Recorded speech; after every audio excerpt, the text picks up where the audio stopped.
Ya, bismillahirrahmanirrahim. Assalamualaikum warahmatullahi wabarakatuh. Sekarang kita lanjutkan untuk alat-alat ukur listrik. Alat ukur listrik itu yang sering digunakan biasanya voltmeter, itu untuk mengukur tegangan listrik. Kemudian ampermeter digunakan untuk mengukur kuat arus. Kemudian ohmmeter itu yang digunakan untuk mengukur hambatan. Ada juga avometer, itu untuk mengukur tegangan, hambatan, kuat arus. Ada lagi galvanometer. Galvanometer itu digunakan untuk pendeteksi adanya arus yang lemah. Ada lagi testpan. Testpan itu alat pendeteksi adanya arus bolak-balik. Dan ada lagi osiloskop, yaitu alat yang digunakan untuk mengukur tegangan dan frekuensi listrik yang bolak-balik, seperti itu. Kemudian yang pertama adalah voltmeter. Voltmeter digunakan untuk mengukur tegangan. Nah, voltmeter ini disusun atau dipasang secara paralel seperti ini ya. Jadi ada hambatan, ada voltmeter secara paralel. Kemudian voltmeter itu ada dua jenis, yaitu ada yang digital, ada yang analog. Kalau yang digital ada bentuk angkanya sendiri ya. Kalau yang analog itu bentuknya seperti ini. Nah, cara mengukurnya itu adalah skala yang ditunjuk per skala maksimum dikalikan ini, batas ukur maksimum. Contohnya seperti ini, misalnya ini kan 65 ya. 65 per 80 dikalikan 5 volt, ketemulah hasilnya. Kemudian ada lagi ampermeter. Ampermeter itu digunakan untuk mengukur kuat arus listrik. Nah, ampermeter ini dipasang secara seri seperti ini ya. Ini ada hambatan, ini ada ampermeter, jadi secara seri. Kalau voltmeter tadi secara paralel. Nah, ampermeter juga ada dua jenisnya, ada yang digital, ada juga yang analog. Setelah yang analog itu yang seperti ini, sama skala yang ditunjuk per skala maksimum dikalikan batas ukur maksimumnya. Contohnya ini 65 dibagi 80 dikalikan 1 ampere, seperti itu. Kemudian ohmmeter. Ohmmeter itu digunakan untuk mengukur nilai hambatan. Alat cara mengukurnya juga sama, skala yang terbaca dibagi skala maksimum terus dikalikan batas ukur maksimumnya. Oke, selanjutnya adalah energi listrik. Nah, untuk energi listrik rumusnya atau disimbolkan dengan W, energi listrik, dimana rumusnya adalah Q dikalikan V.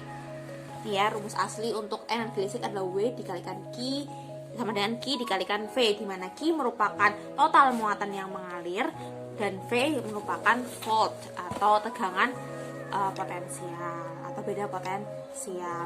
Dimana kita tahu bahwa I sebelumnya adalah, kita sudah mempelajari bahwasanya I adalah Q per T.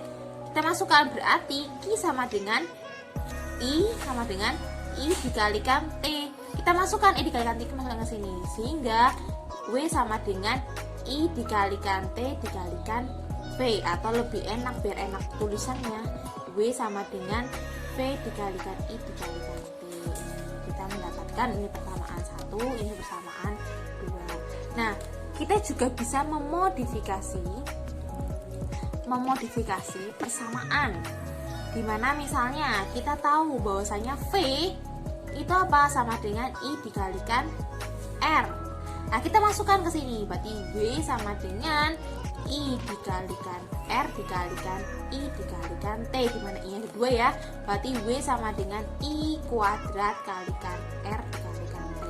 Kita ketemulah persamaan yang ketiga. Oke, misalnya kita mau modifikasi rumus lagi, kita mau memodif I-nya. I kita tahu I bahwasanya I sama dengan V per R. Kita masukkan ya. Omega sama dengan I-nya V per R dikuadratkan, karena I kuadrat dikalikan R dikalikan T. Oke, W sama dengan apa? V kuadrat per R kuadrat dikalikan R dikalikan T, dimana R coret-coret jadi W sama dengan V kuadrat per R dikalikan T. Ini kita mendapatkan persamaan yang keempat. Ini untuk energi listrik. Sekarang kita masuk ke daya listrik. Daya, apa sih yang disebut dengan daya? Daya adalah besaran energi yang diserap atau dilepaskan tiap satuan waktu. Adapun persamaan W adalah P sama dengan energi listrik per T. Sesuai dengan ini ya, sesuai dengan pengertiannya, besarnya energi yang diserap dan dilepaskan tiap satuan waktu. Besarnya energi tiap satuan waktu. W sama dengan P sama dengan W per T. Dimana kita juga bisa memodifikasi rumus. Kita bisa memodifikasi rumus, misalnya kita masukkan deh misalnya nilai W. Nah, misalnya kita masukkan ke W ini. W sama dengan V kalikan I kalikan T. Kita masukkan P sama dengan VI dikalikan T per T. P sama T coret, jadi P sama dengan V dikalikan I. Kita temulah persamaan nomor 5. Jadi P sama dengan V dikalikan I. Kita juga bisa memodifikasi rumus hingga mendapatkan persamaan seperti ini. Seperti itu. Nah, selanjutnya Ibu akan menjelaskan tentang spesifikasi alat. Spesifikasi alat. Nah, kita biasanya melihat suatu spesifikasi seperti misalnya lampu ada tulisan 20 volt, 10 watt. Ini artinya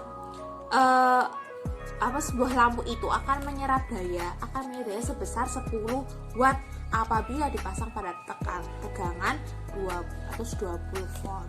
Jadi kalau misalnya ada yang memasang dengan tegangan 110 volt, dia lampunya akan redup karena sebaiknya atau secara optimal lampu itu akan menyala secara optimal ketika diberikan 22 volt, akan menghasilkan wattnya 10 watt.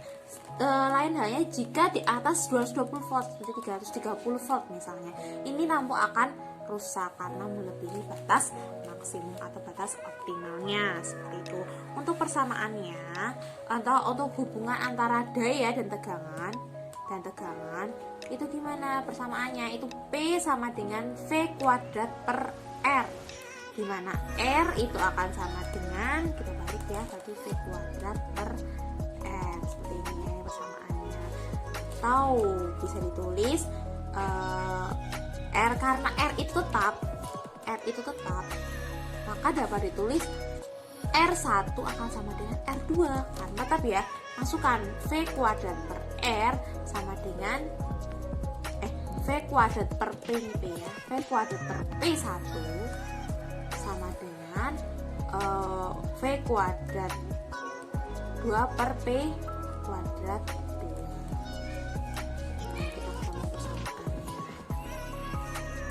Seperti itu untuk spesifikasi alat. Seperti itu, cukup sekian dari saya. Kalau lebih, mohon maaf.